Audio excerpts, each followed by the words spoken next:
Здравствуйте, дорогие друзья, еще раз. Давайте продолжим. Birinci hissəmizdə biraz çox danışdım, üzürlü sayın. Amma ikinci hissəmizdə dərsimiz haqqında danışacağıq. Bugün rus dilinə başqa dillərdən gələn, həmçində türk dilləri də daxil olmaqla başqa dillərdən gələn sözlər haqqında danışacağıq. Посмотрим слова из тюркских языков. Türk dillərindən gələn sözlər, yəni türk dilləri deyərkən bütün türk dilləri nəzərdə tutulur. Посмотрим. Слово ayva. Ayva sözü bizim heyva, yəni meyvə bildirdiyimiz sözdür.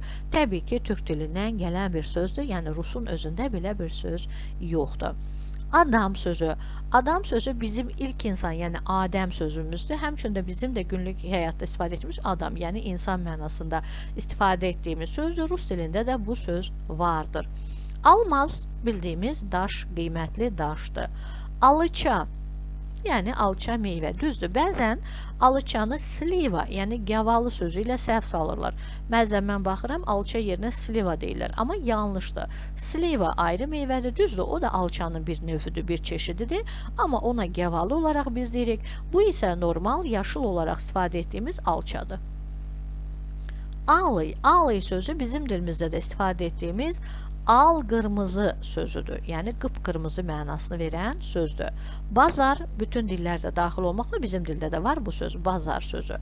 Baklajan, yəni badımcan, tərəvəz olaraq. Balda.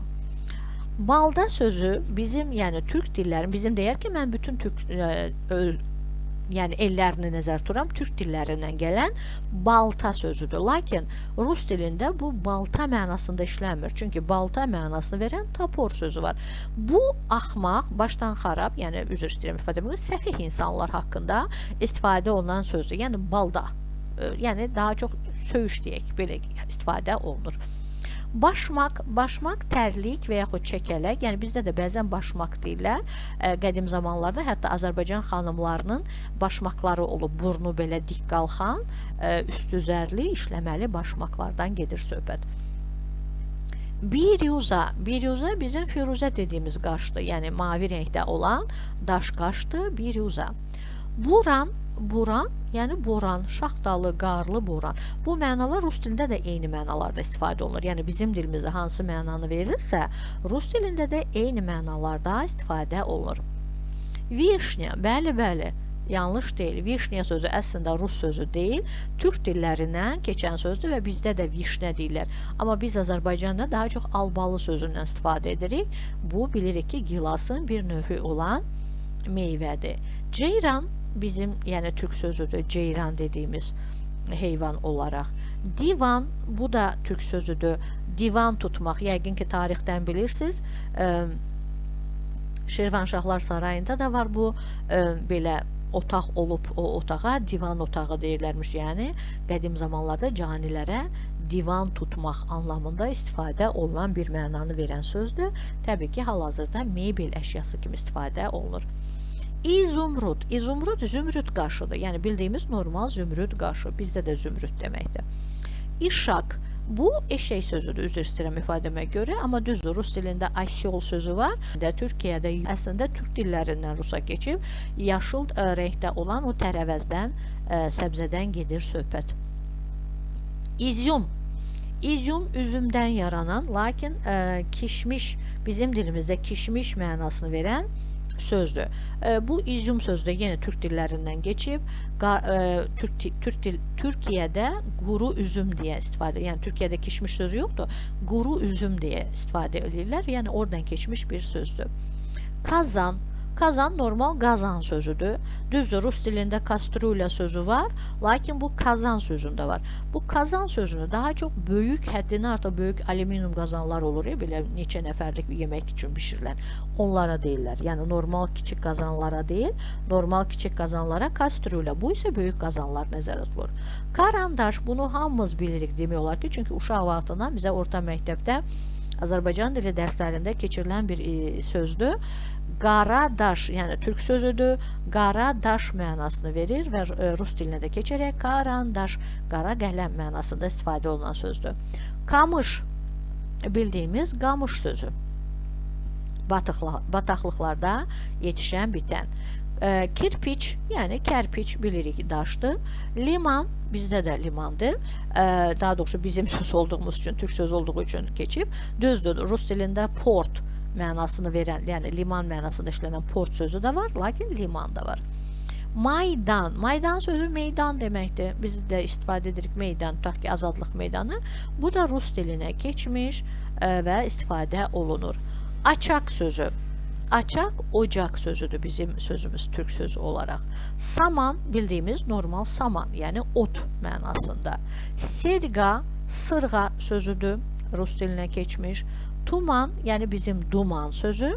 Tut və yaxud tutovnik, bu tut meyvəsidir, yəni ağacda yetişən tut meyvəsindən gedir. Təbii ki, burada söhbət tut sözü, между прочим, amonim sözdür.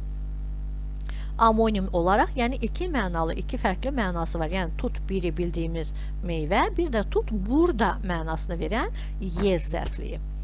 Funduq, yəni fındıq bildiyimiz normal fındıq. Düzdür, qoza, yəni cevizə gretski oreh deyinilir rus dilində, lakin fındığa funduq deyə istifadə olunur.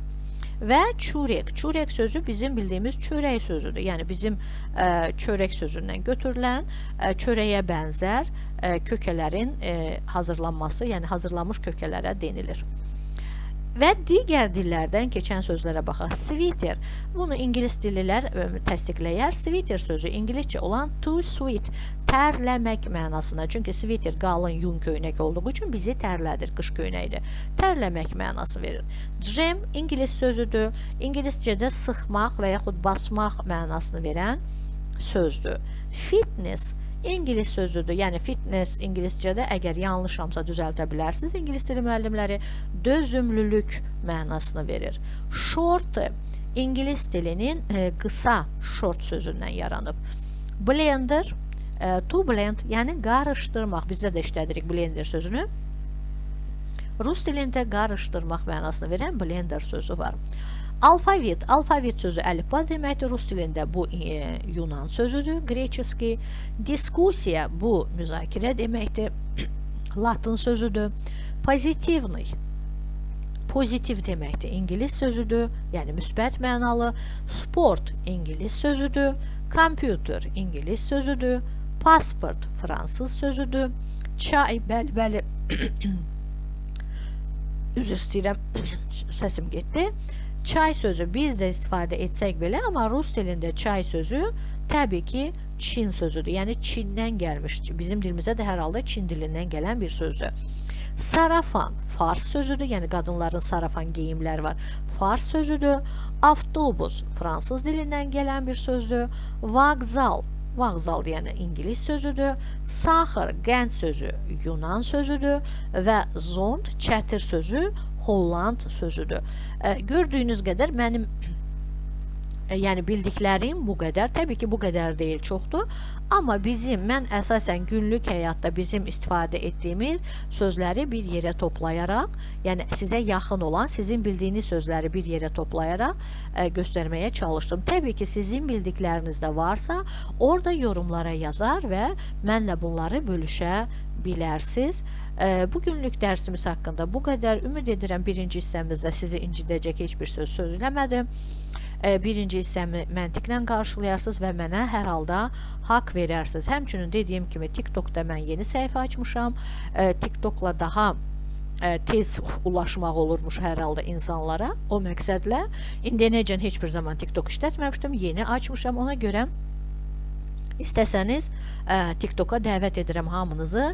Учительница Natel adlı səhifəm var. Учительница sözü rus hərfləri ilə yazılıb. Natel sözü Azərbaycan. Yəni bildiyiniz Natel. Hamınız məni Natel müəllimi olaraq tanıyırsınız. Orada mənə abunə ola bilərsiniz və oradakı da paylaşdığım qısa faydalı videolardan yararlana bilərsiniz. Bugünlük bu qədər. До свидания. Берегите себя.